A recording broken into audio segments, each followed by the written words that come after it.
Hello, hello, hello.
starting this evening's program.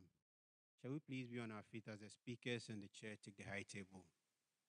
I humbly ask that we put our mobile phones on silent. Thank you.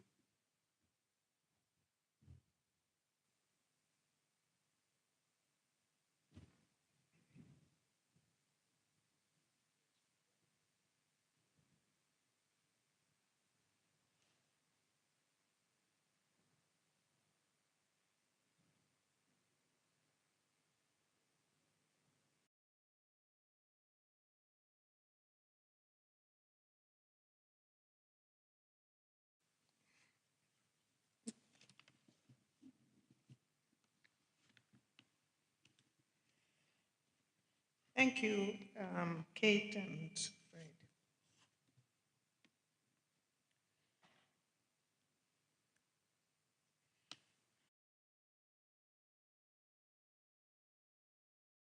In June every year, started as a collaboration with the Frederick Ebert Foundation in 1993. The maiden event was on the theme, Making Democracy Work in the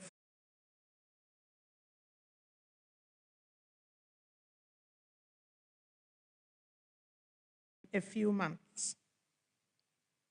By delving into these issues at this forum, we can gain a deeper understanding of the challenges and opportunities that lie ahead. We have invited a distinguished panel of experts to share their insights on various aspects of the theme,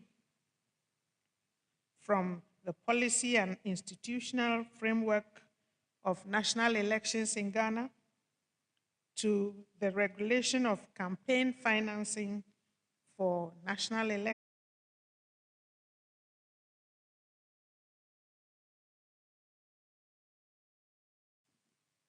What I'll do is that I'll first introduce the first speaker, then he will speak, and then the second speaker will come in, and then he will speak. I'll introduce him with questions or make comments about what we have heard today.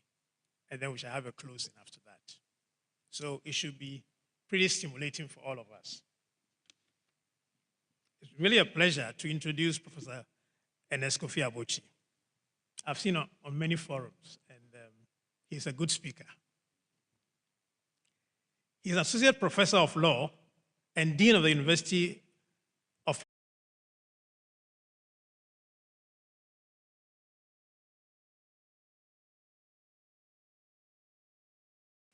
This includes his being the current chairman of the advisory board of the Chief Executives Network of Ghana, a body comprising the CEOs of some of the largest and notable corporations in the country. He's an honorary fellow of the Institute of Directors, Ghana, a member of Rotary International. Please welcome Dean Abotsi.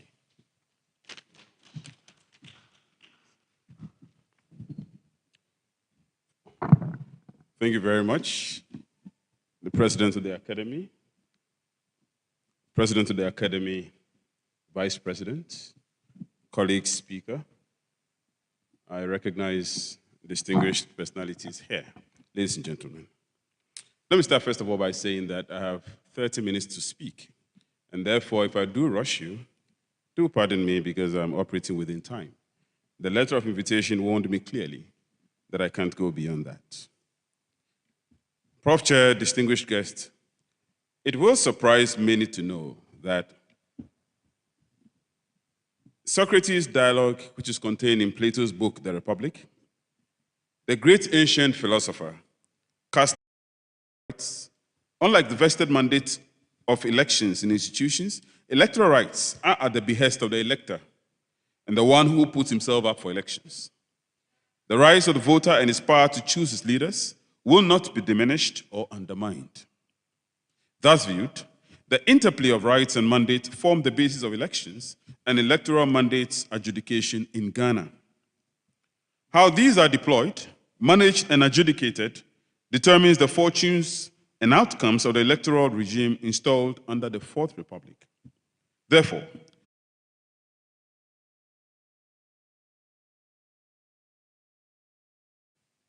These policy structures and orientations together advance an agenda to ensure that, in the end, elections are about votes. Citizens and bodies do not hijack the process and undermine these for both national and local elections. 3, to educate the Ghanaian people on the electoral process and its purposes. And 4, to undertake programs for the expansion of the registration process. And 5, to perform such other functions as may be prescribed by law. These functions make the EC the preeminent body on elections in Ghana and justifies its elevation above others in matters dealing with electoral governance. It is accordingly also explanatory of why the Commission is constitutionally set up the way it is, including its detachment from the main political branches and actors of state by making it independent. But one may ask,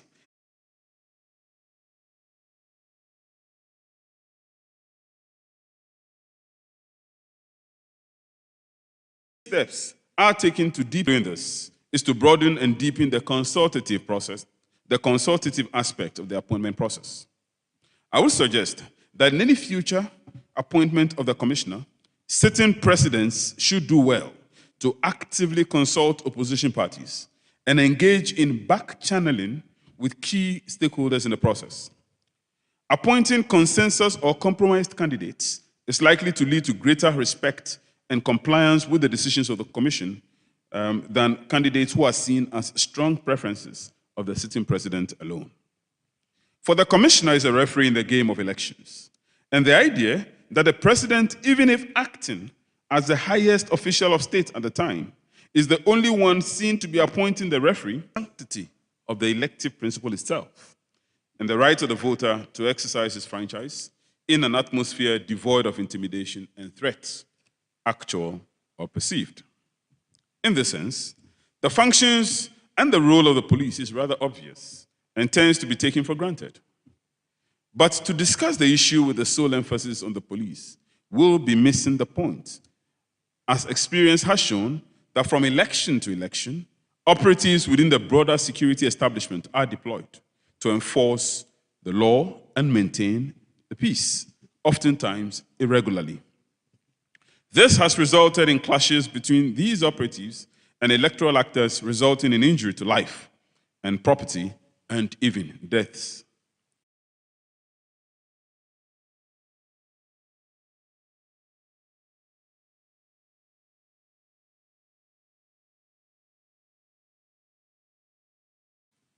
While in an ideal world, this will be considered both unnecessary, I'm talking about this recommendation, will be considered both unnecessary and perhaps a surplusage, our experiences in 1992 suggests that Ghana's election managers need to do more, especially on the role of election security, to avoid the perception that the police represent an instrument of oppression in the hands of any given regime against the opposition.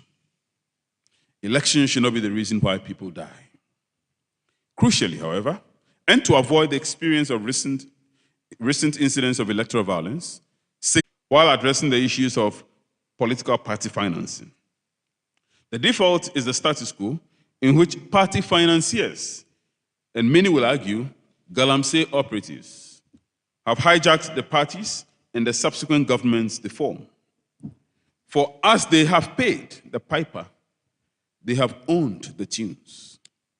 The future of our democracy looks gloomy if we do not address the issue of party financing and the security threat posed by elements behind these parties from election to election. In other jurisdictions, drug lords who have financed parties ended up running narco states. We have a choice to make. That enigma reflects a broader paradigm or pattern of dysfunction in our body politics that needs urgent redressing. President of the Academy, electoral policy.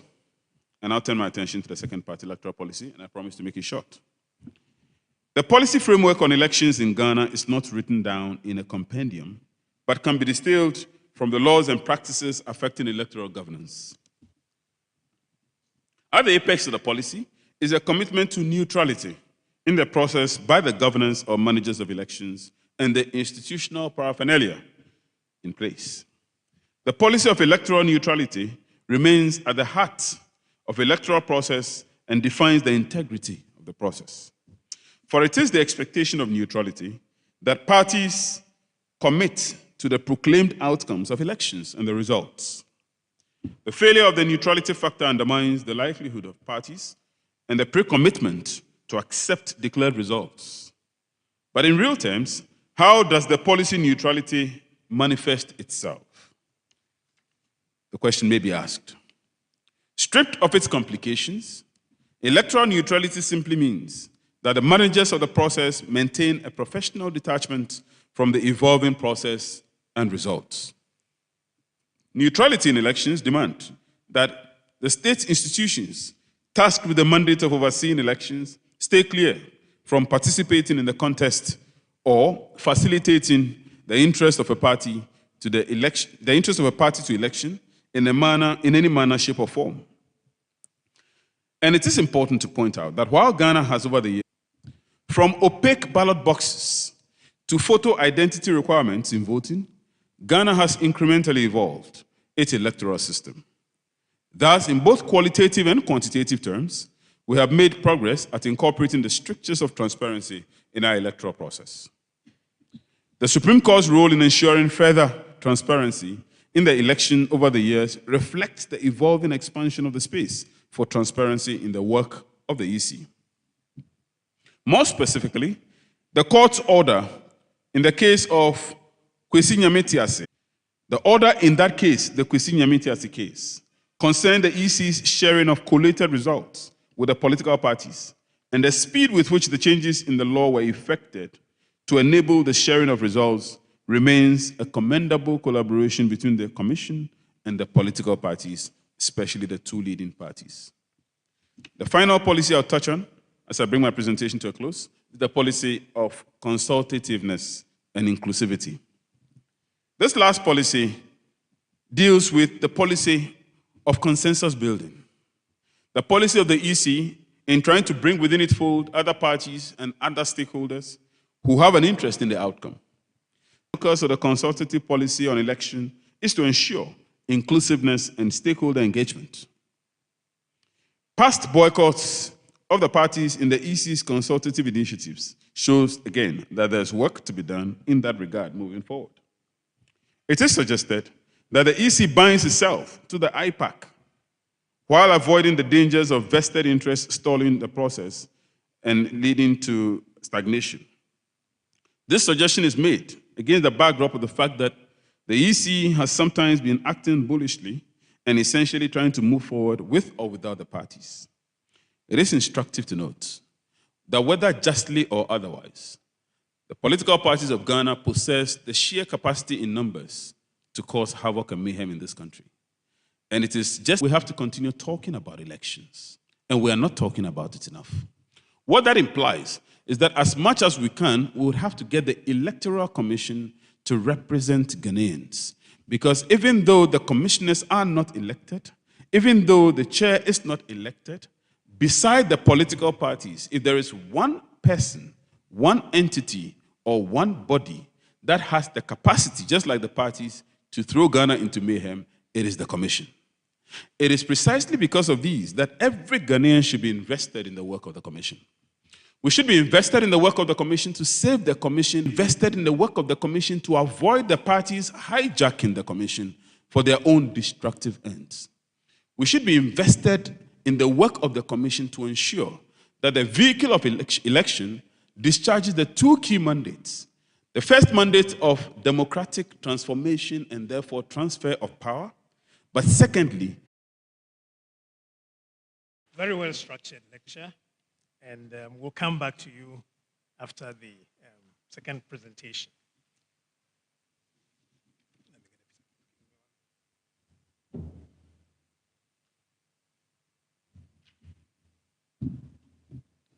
The second topic is on contribution of political parties to national elections for development and assessment. It's given by Professor Seidu Alidu, who is the head of the Department of Political Science, University of Ghana, Legon. Let me give you a brief case of Ghana's Fourth Republic by Palgrave Macmillan. He has published in African Affairs, Ghana Studies, Journal of African Political Economy and Development, Contemporary Journal of African Development, Peace Review, criminal justice studies, and review of transitional justice, among others.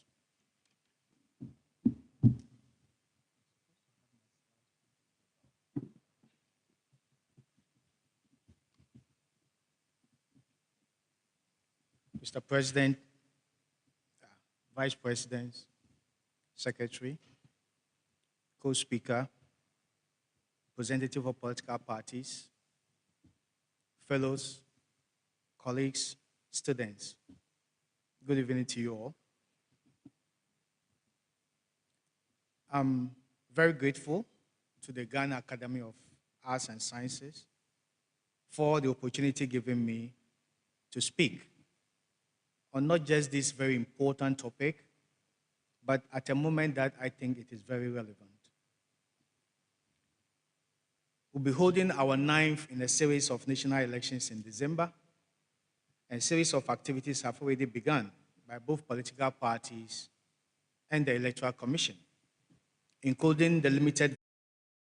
Then I'll look at political parties in Ghana specifically, their nature, character, and typologies.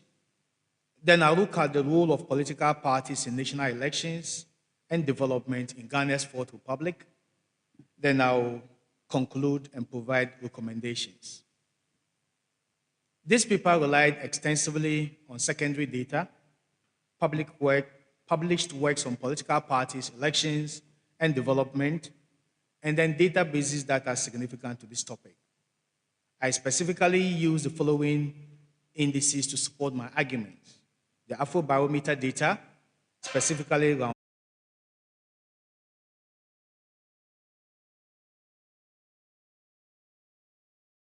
when they compete for elections. Political parties in Africa are characterized by elections in Africa are characterized by direct or indirect mobilization of ethnic votes, reflecting the issueless nature of the campaign processes. Election authorities tend to lack independence, with many of them located within the executive branch of government. Election administration is generally weak in terms of logistics planning, implementation, and monitoring. And election authorities and judiciaries are usually unable to resolve election disputes in a timely manner and also in a fair manner, ideologies and programs of political parties, and make preferences accordingly. Political parties in the programmatic political system usually compete by mobilizing along those distinctive preferences of their voters. While in office, parties represent or seek to implement policies that match the preferences that they have campaigned largely on. And then voters in the programmatic system usually keep records of party behavior, and they reward or punish them accordingly if they do not go to the plans and promises that they have made to them. A non-programmatic political system, on the other hand, usually allow political parties to control the political system through powerful clientelistic machinery. They act on a very personalistic, and Section 1 to 3 of Act 574 clearly spells out the role of political parties to include participating in shaping the political will of the people, disseminate information on political ideas, social and economic programs of a national character, and sponsor candidates for public elections other than elections to district assemblies or local government units. Every citizen of voting age can either form or join a political party according to Section 1(2) of Act 574, and political parties should be national in character, devoid of ethnic, gender, religion. Political parties use words, slogans, or symbols which could arouse ethnic, gender, religious party system. Political parties, particularly the NDC and the MPP, have met the developmental aspirations of the people. Jimmy, for example, noted that the lack of development over the years in most African electoral democracies, and specifically in Ghana, is because of the high prevalence of clientelistic rather than programmatic political parties in the system. So now the question arises, is Ghana practicing a clientelist political system? Yes and no. One, the presidential elections was not properly conducted and had identified infractions in 100 out of 200 constituencies. They actually compiled the list of all these infractions and put it into a fantastic document called the Stolen Verdict. They asked for specific reforms. When the reforms were not met, they boycotted the the parliamentary election that followed later. And in 2004, following the 2004 national elections, the NDC had reasons to believe that the Electoral Commission had declared former President Kofi as the winner based on provisional results from 227 out of 230 constituents. Squadron leader claimed so, and Mr. Kofi, which was not very happy with the way the election was conducted, and alleged several infractions across several polling stations, went to court. And almost the first year of the Mahama administration was bedeviled with this petition. And the most recent, the last election that we've had in 2020, the NDC have reasons to believe that there were a lot of infractions, and they also went to court. So basically, it stands to reason that when people, 5.5 out of 100 in 2005, and had lowest score of 52.9 in 2016, and Ghana has fallen within this bracket for years, between 1996 to 2000, and thank court system, rather than to street protests and vandalism, has actually stabilized our political engage the interests of its diversified members and followers for collective action. One of the serious problems in a democracy is the action of collective, the problem of collective action. Because we have different those policies for them. And we have seen it over the years since 1992. Political parties in Ghana have also identified and trained its young members to become future leaders of the party, thereby sustaining its permanency, but also promoting to mistrust that politicians have for bureaucrats. So both the NDC and the MPP have less trust in the bureaucracy recruited by the other party when they are in government. So usually they silence the bureaucracy by recruiting known party members as special assistants, create power positions in the same office, and or transfer existing bureaucrats out of their offices. This phenomenon has led to the creation of a weak public bureaucracy in the political demonstration of continuity in governance. But contrary to this provision, there are a lot of abandoned projects around the country, especially infrastructure projects, apparently due to the opportunities for corruption associated with procurement. Recently, the government of Ghana started, I think August last year, commissioned the affordable housing project at Opoku, about 800 units or so. In actual fact, we have the Seglemi housing project, which is overcome by wires and bushes and all those things. Started by the previous government using public resources. Strangely, in the 2021 census report, the 2021 census report points out that Ghana currently have a housing deficit of about 1.8 million housing units. And all these practices affect national development. So if you have about 1.8 deficits, and there are a lot of uncompleted abandoned housing projects around the country, I was thinking if we're able to continue it, we'll have reduced this number of deficits that we face. The third point is the failure or the unwillingness of political parties to adhere to a long-term national development plan. Political parties are unwilling to adhere to a long-term national development plan, preferring instead to focus on implementing their short-term political party manifestos. The National Development Planning Commission is mandated by the Constitution to plan the development of the country. Political parties, in their attempt to win elections, put together and launch manifestos for almost every election. These manifestos become their developmental blueprint, and then the NDPC is sidelined in the implementation processes. The decision to focus on short-term party manifestos rather than a long-term national development plan has affected the country's quest to develop. 9, Etiwa, August 2010, Talensi, July 2015, Ayawasu West Wagon, January 2019. But also even during transitions, they are not only used in by-elections and in national elections, but even during transitions, these groups are incited and used to out legitimately appointed public servants of state and in state institutions, including district chief executives, National Health Insurance Scheme employees, and then the National Youth Employment Program employees. The last issue I want to talk about regarding political part of our electoral processes. Political parties have intentionally monetized the electoral processes. In 2020, Ghana registered a score of 43 consistently, indicating a perception of more corruption, as her ratings fall beneath the 50 within a marginal ranking improvement of a digit or two. So the chart gives a perspective of corruption at a glance, with key reflections pointing to the fact that there have been weaker and dwindling attempts to actually fight corruption in the country. What are the impact of these discussions on national development? Basically, development is a very broad concept, originally linked to economic growth and later expanded to include human development through the works of Amartya Sen, Mahmoud al-Haq, and Martha Nussbaum. Development is appraised holistically, not just focusing on economic growth. In his widely quoted book, Development as Freedom, Amartya Sen links development to enhancing human capability and removing the various forms of unfreedoms that hold people from realizing their potential. Various measurements have been developed to actually measure this concept. And one of the things that I want to look at as part of our developmental achievement, looking at the performance of political parties within the Fourth Republic, is human development. So since the inception of the Human Development Index, Ghana has performed well from 1992 to 2022.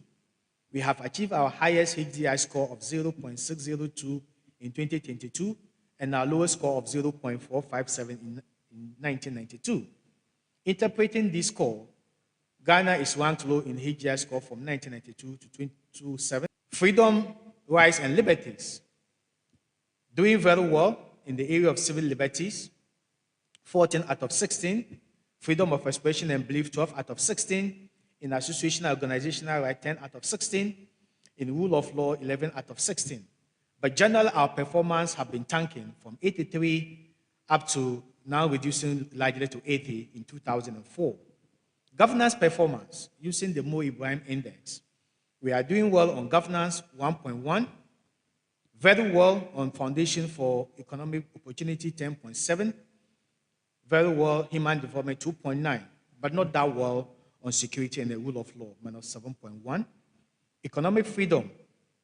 Ghana achieved her highest score and highest level of economic freedom in 2014, with a score of 64.2, with a lowest score of 55.6 in 1995 and 2006. With a current score of 55.8, Ghana is need to enhance and strengthen their internal democratic processes and design programs on which they will largely compete on and execute when elected into government. Political parties should strengthen and reform the public bureaucracy if they have problems with it, rather than disrupt it. Political parties must commit to continue developmental projects started by their predecessors when they win elections. Political parties should seek to work with the National Development Planning Commission to see how they can mainstream their manifestos into long-term national development plan. Political parties should commit to fighting electoral violence and disbanding political vigilante groups. They should focus on programmatic campaigns and reduce monetization and body politic programmatic political parties. I thank you so much for your attention.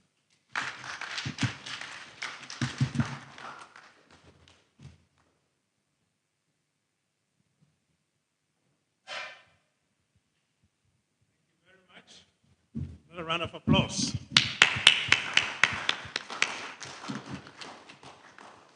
In this round, we are going to ask people to make comments or questions for the speakers. Please identify yourself and the organization, if applicable, and indicate who the question is for. And then we'll take some and we'll conclude.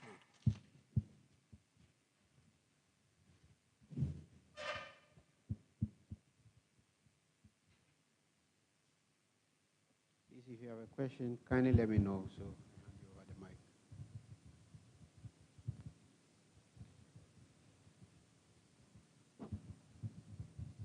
the mic. Good evening. My name is Opoku Agbevade from the Department of Political Science, University of Ghana. I first and foremost want to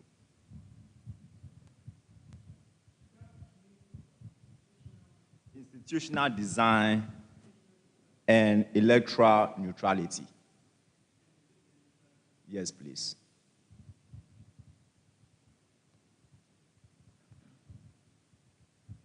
Thank you very much.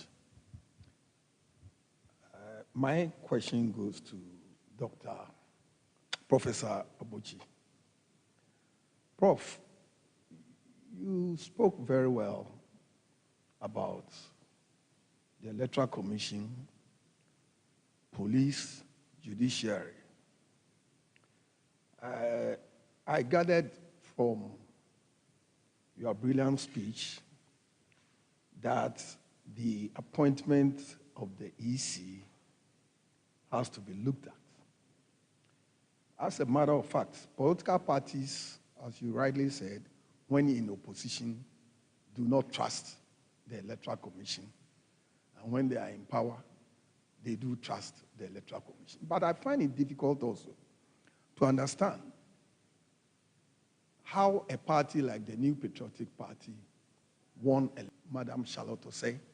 So the onus must also fall on the political parties themselves. Because at the parliamentary level, for example, the CI 127 states clearly that results declared at the constituency level by the returning officer is final and is only a copy. Very much for your presentations. My name is Collins. I'm a researcher into technology, and I'm just wondering, do we ever think, I mean, the question goes to any of you, any of the two professors. Do you think we'll ever be ready to hybridize our election process, as in with the usefulness of our smartphones and how we are connected to our smartphones? Can we ever add an option where we can use our smartphones to vote? Do you think it's going to help the election processes in any way, so that we don't always, or everybody don't need to go and queue to vote, and people lose the, I mean, what the vigilante groups come in to kill people and stuff like that? Do you think we can ever have, are we ready? Is it an option that we can consider? Thank you very much. Any of the two professors?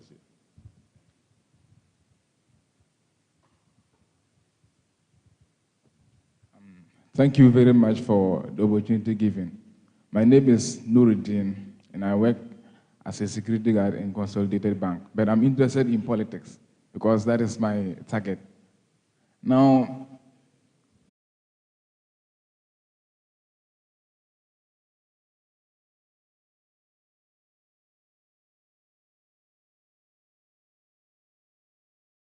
question, which I'll come to shortly. He is operating for the president. It's just the assumption. Everybody in Ghana who's appointed by the president, the assumption is he is for the president. So the EC would have to work. In fact, it is the only unique institution with that problem. And the reason is because it's a referee institution. But it's a referee institution that suffers from the same appointment defect that runs through the Constitution, in which, as Honorable Peter McMahon has just mentioned, somebody must appoint. So in the end, the president will appoint. Even if my recommendation was the president should deepen the back channel and the consultative process. But now, when you have a situation like that, you would have to go the extra mile to deal with that perception, because we have a long history of mistrust, and that is the recommendation. So the institutional design, I can't give you, there's a reason why, partly a reason why I didn't give you suggestions on changes, because the truth of the matter is, all the recommendations, we've heard them. But I guarantee you, a lot of our problems in Ghana is not for want of knowledge. People know them. I don't know better than the politicians, they know them. But they spend time crafting ways of evading those. And Honorable McMahon, forgive me for that, for saying this, knowing that you are a veteran politician. But I have to say this, that they are not lesser, smarter than we are. They know it. In fact, they know better than we do. They spend the time on evasive means. That partly is answered by the... Yes, I think, again, that's partly what Honorable Peter McMahon, capacity of political parties. How can we build the capacity? Exactly. In fact, you made the point, and indeed partly answered the question by saying we have to build the capacity of the political parties. However, the question, though, is, apart from the capacity, which is a problem, I agree, but process. It is also part of the problem, because the capacity you are mentioning is true at a certain level. But at a high level, when you have the big men of the parties thronging to the EC strong room and either being allowed access or no access, in the last and dying embers of the final declaration of the presidential results, when we have heard all kinds of skirmish, all kinds of results, true or false, we've heard all kinds of stories and rumors, figures changing, figures dancing in between, and some being corrected, figures being intercepted by ICT gurus, all kinds of stories. And then you have party officials who are smart, who are better informed, holding press conferences and saying, we have just heard that the EC commissioner has been called to a certain room and she's been instructed to go and change certain figures. And we all know that may not be true. But the average Ghanaian may end up believing in that, and then the tension of the country is heightened. The point I'm making is, Honorable Magbenu, you have been around. I mean, you know this better than anybody in this room. The reality is a lot of your colleagues who know better are the ones who lead these things. At that level, it is not capacity. It is just a deliberate intention to subvert the process. So I agree with your capacity. The parties are just not committed to the process. And there's a decision that if I don't win, nobody wins. And until we get developing countries that have voted recording in progress, that have voted electronically, it's a very smart way to vote. You don't have to go and queue. There wouldn't be dispute. There wouldn't be fighting. You can sit at the comfort of your home and make a decision without being bothered. But technology also comes with its challenges. Small network problem, and then we are in trouble. You are denied your vote. People will begin to shout, MPP has intercepted the network, or NDC has intercepted the network, and there will be problems. Even in the developed democracies, they still face a lot of problems. So I think we have to hasten slowly in introducing electronic system into our voting. It's a very good thing, but until we make sure we get everything right, then we don't get into trouble. Even the manual ordinary voting, that when you go and the queue is not moving, look at how angry you get. How much more when you can't access network? Say, oh, it's deliberate because we are from this region. The government doesn't want us to vote. They are working with MTN to shut down. So I think those speculations, we can overcome them maybe gradually. But I think for now, maybe we have to in accepting it. And I also believe that even if we have to completely go electronic or even do a hybrid, I'm not sure whether we'll have to amend or introduce a law to allow for electronic voting. Maybe like the way we're doing for the representative of those Ghanaians abroad. What do you call it? OPA. So I'm not sure whether we need to introduce a new law to allow for electronic voting, or we just have to proceed based on a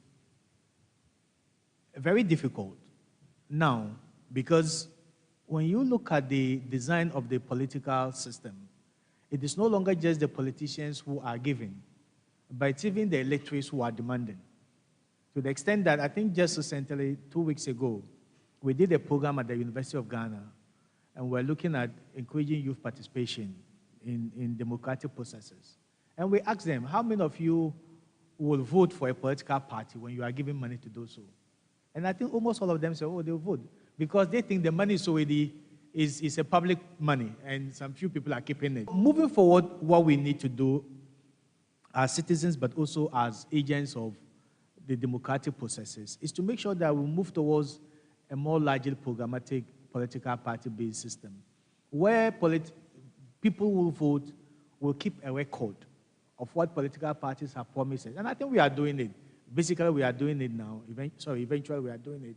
Keep a record of what political parties promises and see the extent to which they have been able to achieve those political promises and with what sincerity and resources. Then based on that, we decide to reward them for another term or punish them for not doing it. So until we, the citizens, begin to demand account our attitude before the system can respond and change for us.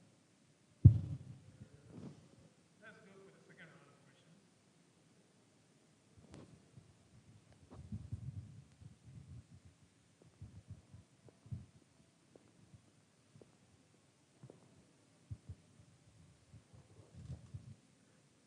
My name is Gloria Oforibuedu.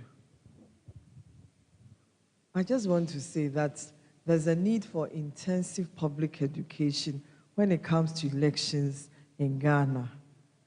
I have been an assemblywoman before, so I got to know what it means. And I agree with Dr.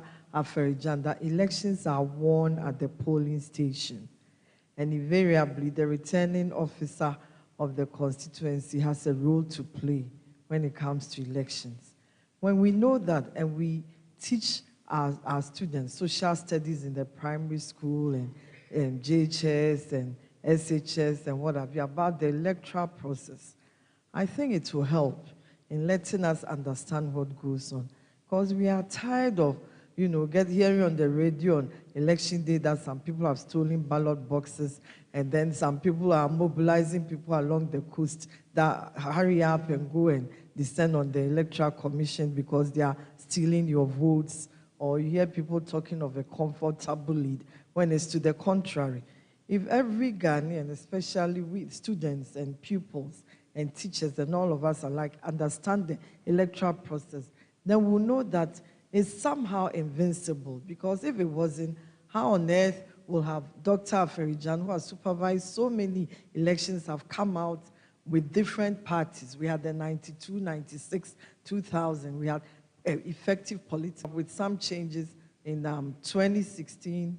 Then we had the 2020, and now we've had some successful elections as compared to our compatriots in some of the other ECOWAS regions. So it's something that we should be proud of, and we should educate the public so that we don't listen to all these speculations and think that, somewhere midstream, the election results can't be changed.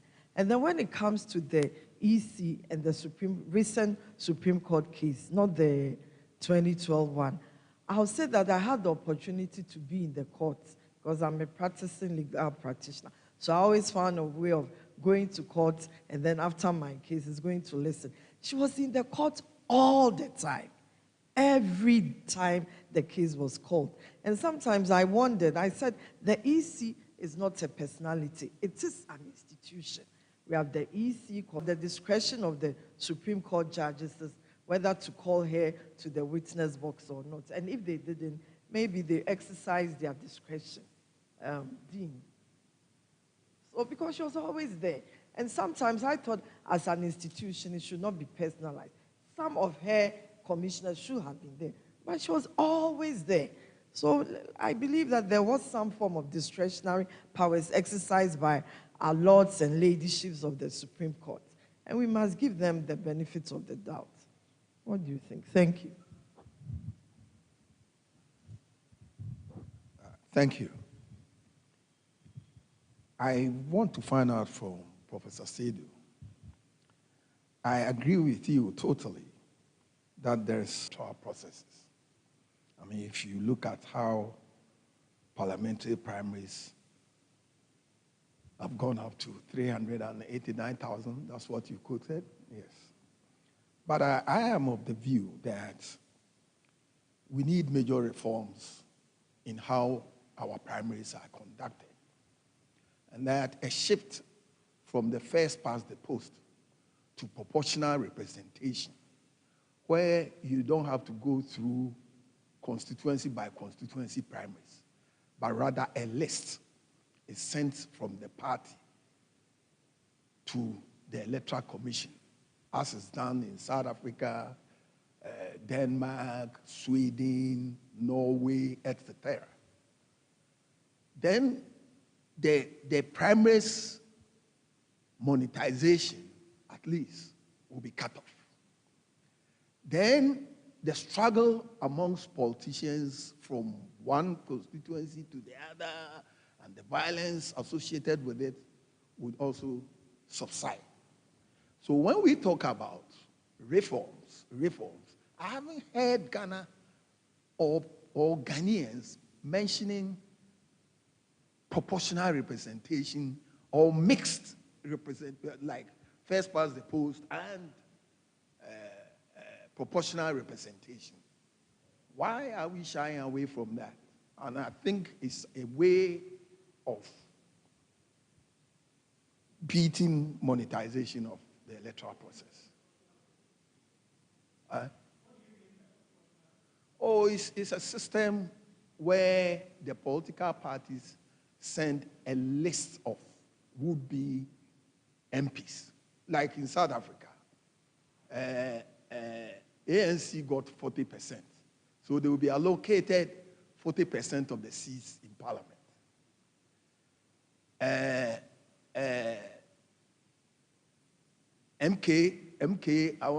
What was the name? MK, the other party, which was second, got 20-something%.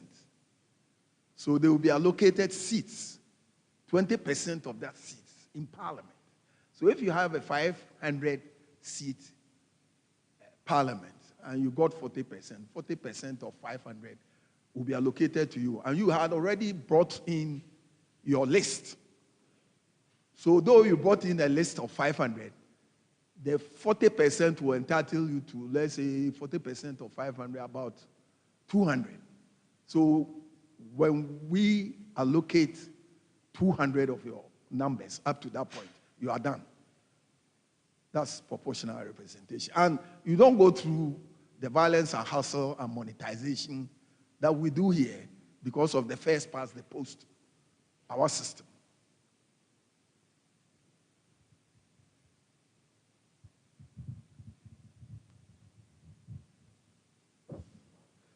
My name is Bless Bongo from University of Ghana.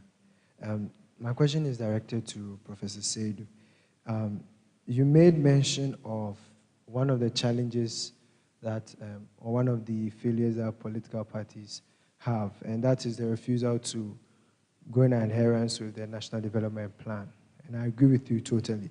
And so my question is there a way through which or by which we can make it mandatory that political parties create policies in line with the National Development Plan, whether they like it or not, so that when they are bringing out policies, we will check and refer and see, hey, is it in line with the National Development Plan? And so if it is not, then we revert it back. Is there a way through which this can be done?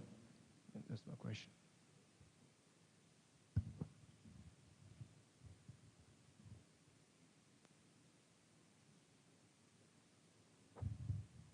Yes, Professor Abotsi, I think this is a follow-up to the question I asked earlier. I've listened to you dispute between two parties, right? And they have appeared before the courts. If the court will go beyond the argument from both sides, and then maybe they have to, as you said, they have to base their judgment on the Constitution or something like that. Is it not the case that the judge, which is a body of people who are not elected by the people, should go beyond the argument that is being presented by groups or the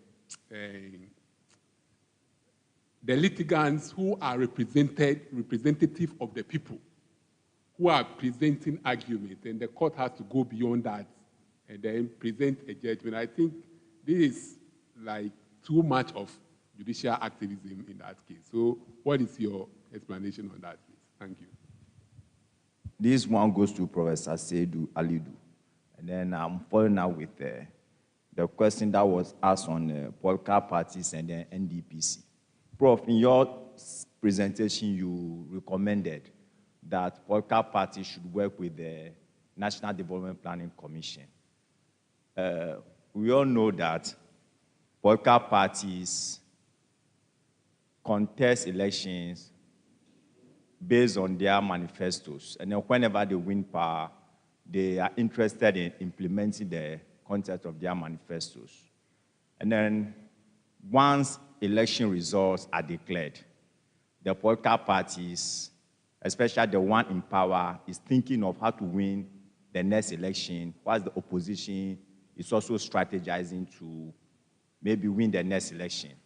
And then putting this in the context of the electoral cycle, 4-year electoral cycle that we have, which most scholars have written on, that is very short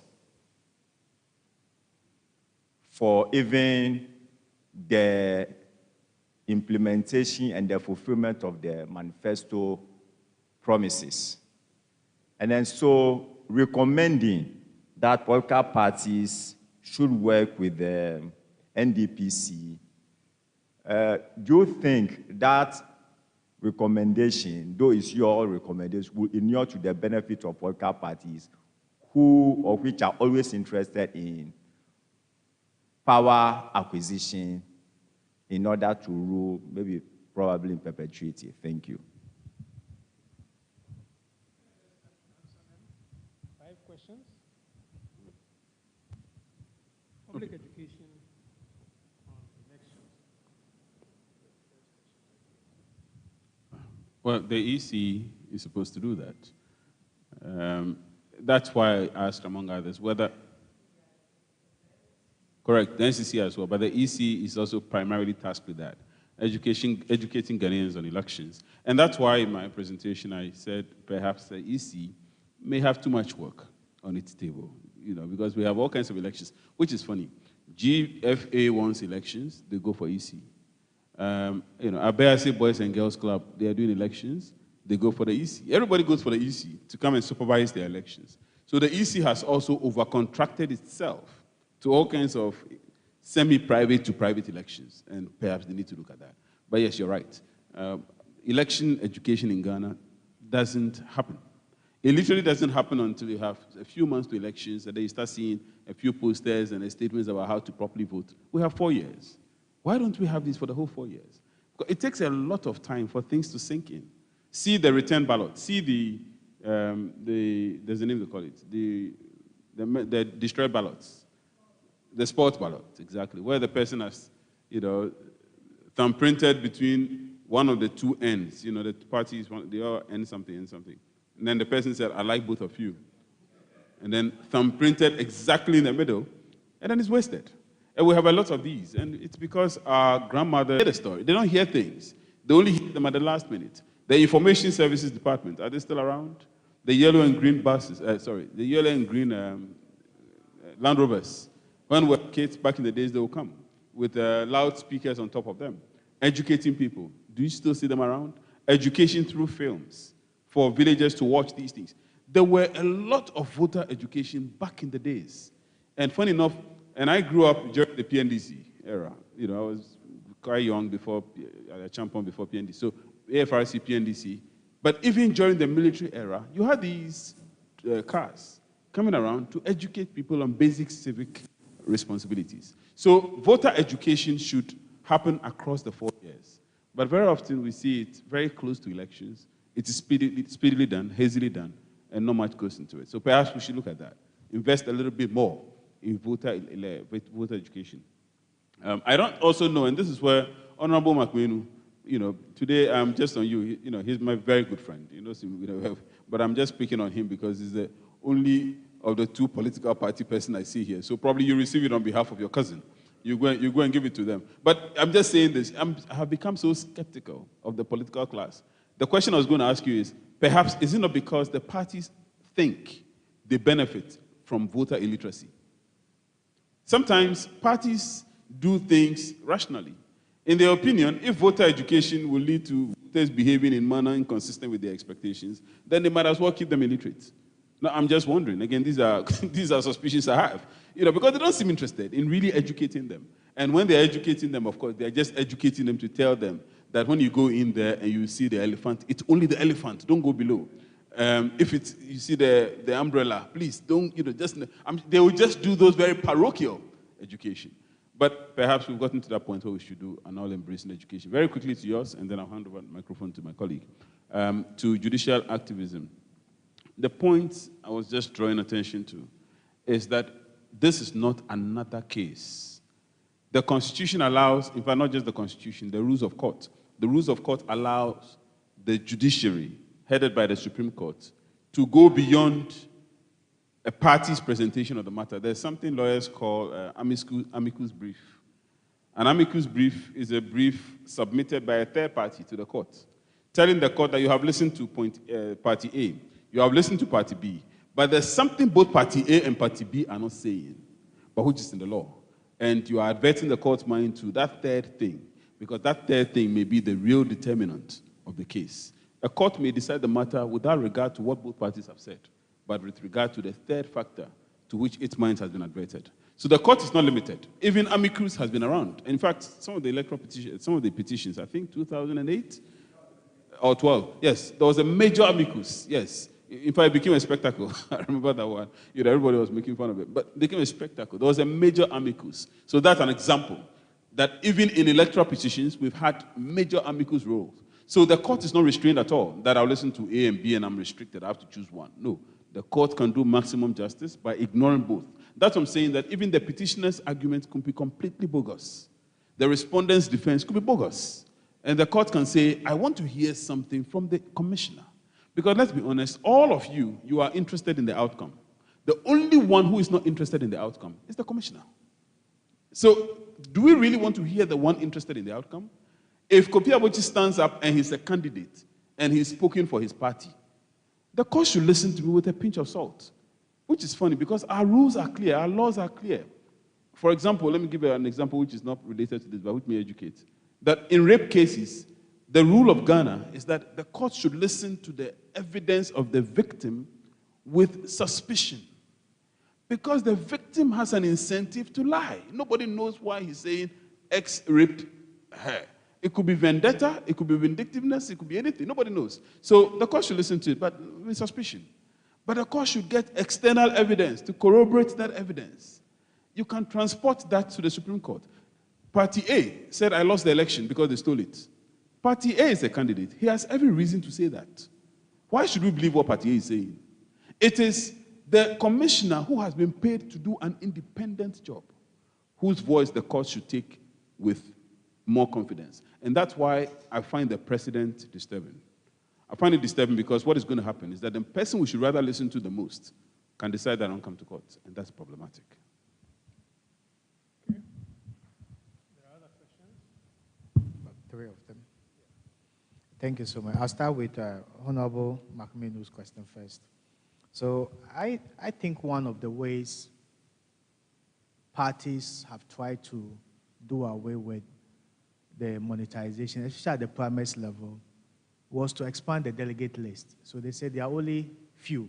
So that's why you are able to camp them and bribe them. So let's expand the list. But politicians have been able to get money to pay the expanded list. So I think in other jurisdictions, they say, let's let every registered party member vote. That one to be very difficult. But politicians who are competing for power will fight it because it's like campaigning twice. So first of all, you have to campaign nationwide to secure the delegates' votes, then to lead your party, then you now go and contest in the main elections. And the other issue has always been that if you extend the delegate list to the entire party population, no, I mean even, for example, if you are looking at a flag bearer position, rather than have the delegates, every member, registered member of the political party, say NPP or NDC, will vote. So it means all the people who want to lead the party will have to campaign all around the country. So it is more expensive, but two, there is always the danger that in the process of the campaign, they may attack each other and bruise each other beyond repairs, image, but also money. So basically, the issue of the expansion have largely been shelved. But I think one of the best ways we can deal with this is the proportional representation system, reforming the electoral system. Notwithstanding its challenges, the proportional representation system is able to allow for even smaller political parties to get elected by concentrating on their stronghold and winning the votes in their stronghold. And then the seats are assigned to the list that are provided. But also, too, it even encourages the participation of minority ethnic groups, women and other groups that are not strong in political system can be represented through it. But the idea is that political parties or even politicians who are the major beneficiaries of these things don't like it. So if there's no elite consensus, it won't work. Because now the decision of who become a candidate is largely left to the political party to select the list. Unlike in our open system, individuals compete on their own merit, even on the ticket of political party, their relative merit and resources gives them the opportunity to compete. And even where they don't like, there's a dispute between the candidate and the party, they can go independent and contest. But largely in the proportional representation system, the power is to some extent allocated to the party. After winning the percentage, then you select the list, or you can even prepare the list beforehand. And that usually gives the individual politicians less power to decide where to contest and who to contest against, and whether to go independent or go on the party ticket. So as long as politicians prefer it, the elites prefer it, they can get they can pass a law to support it and get it with interest. And basically, like Prof. Abotsi mentioned, a very good law can be used to hard. You said that law can, yeah, definitely. Where there is elite consensus, institutions don't matter. They can set it aside and set the new rules that will benefit them. But as long as they are shying away from it, means that they like the status quo, or they prefer the status quo to that one. So until we are able to mobilize that level of consensus to get them to push for a reform that is largely used across the world and largely adjudged to be one of the best systems, then we'll be where we are.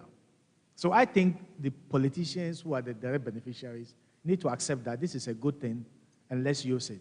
And there have been a lot of calls. Gender advocates groups believe that proportional representation will give more representation to women. Other people are calling for it, minority ethnic groups, but the system still remains where it is. So I believe that we need to be able to break through the elite consensus and then let this happen. The second question, mandate of political parties and NDPC. I'm not sure there's a law in this country, Prof. Abotsi is here, that compels political parties to submit their manifesto to NDPC or work with them. So because there is no law like that, maybe the NDPC has a mandate to advise the president on national development and also to plan the national development. But they are not supposed to work. I don't think there's a law that says they should work with political parties. And political parties usually think short-term, and the NDPC thinks long-term. So basically, it is very difficult to reconcile them, unless, of course, they are forced to work together. So I believe maybe if there could be a legal reforms that will now compare political parties, maybe, and that fits into your second question, how do that compare political parties to submit their manifestos in every election year to the NDPC? Then the NDPC will now vet these manifestos and see which one of the policies are the most pressing for national development in the long to short term. Just like the way MMDAs feed their short, long-term development planning to the NDC. Then NDPC will vet and choose maybe the most 10 or 20 appropriate policies that is more pressing to the country, and let political parties, all contesting political parties, campaign on it. How will you implement these 10 policies when you come to government? Then citizens will now choose political party with the best strategy to implement, and then maybe vote for them to come to power. But this can only be done if there are reforms. For now, it doesn't look like this is provided by law. But if we are able to do that, then what happens is that every election year, political parties will prepare their manifestos, give to the NDPC. NDPC vets them and see the best that we need for the next 20, maybe 10 or 15 years. Then each political party will speak to how they are going to implement those policies when they are elected. So the political party with the best strategy, less cost to the state, are voted. But what we also have to do to sustain this is to expand the number of limit political parties can do. So maybe under this system, if a political party is elected into power, maybe they can spend 10 years rather than 4 years and be voted. So after the 10 years, if you're unable to do it, then you go and then another political party. It's a weird idea, but I think it's something that maybe we can experiment. Are there any questions from online?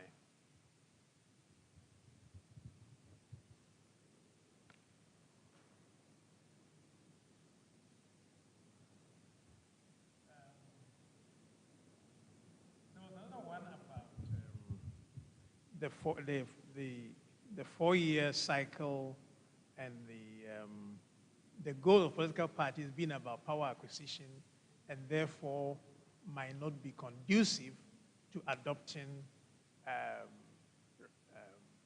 policies from NDPC. Can you comment on that? I think I tried to. but what I was saying was that we need to reconcile. And that's why I said that once political parties are able to work with the NDPC, to be able to pick policies from political parties that are of national paramount interest, then they campaign based on it in terms of strategy. And what we do is that in doing that, we can no longer stay to vote within every 4 years. Maybe we can, in other jurisdictions, they do 8 years, 6 years. So we can do maybe, once you come to power, we'll give you 8 years. The National Development Planning Commission now manages the implementation of the agreed manifesto policies, maybe the 5 or 6 or whatever policy decision that they think is right. And then after the 10 years, we'll hold another election. So that I think 10 years will be enough. I'm not sure, or we need more than that to be able to do something relative to it. It's something we should. Thank you very much.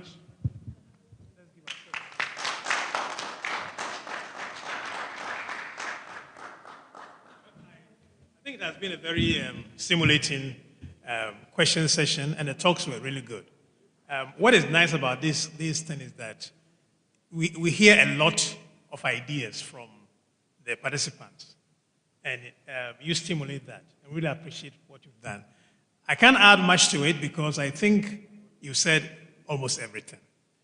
The only thing I want to say is that sometimes we idealize some institutions and we think that the NDPC has all the great ideas, all the solutions. But there's something called the Gelman effect, which says that when you don't know something and very far away, you believe that they are really, really good. But when you get close, you might find that they are just like us, right? So let's not think that simply by the NDPC as a black box will come up with great solutions for the nation. They are probably struggling just like you and I, and they might not have great ideas, and therefore the ideas could actually come from elsewhere. So who is the NDPC, and why do we think that they might have solutions that we don't have? I believe that the crowd has a lot of ideas. So thank you very much.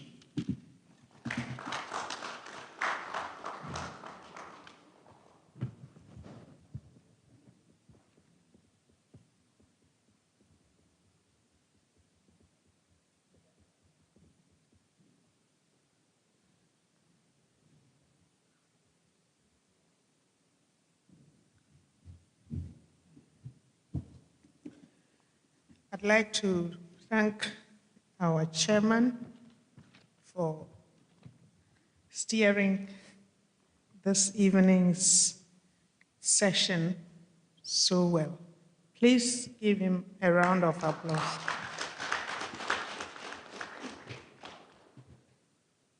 And I would also like to thank the speakers, our two speakers. You've given us a lot to think about, and I'm sure we will be mulling over these issues as we move along the path to elections. Thank you very much.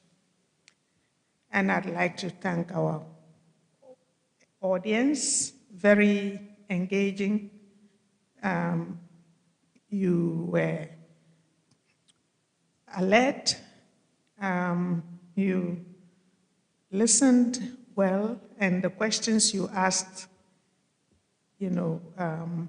demonstrate that you enjoyed the lectures and that, they provided us with a lot of food for thought.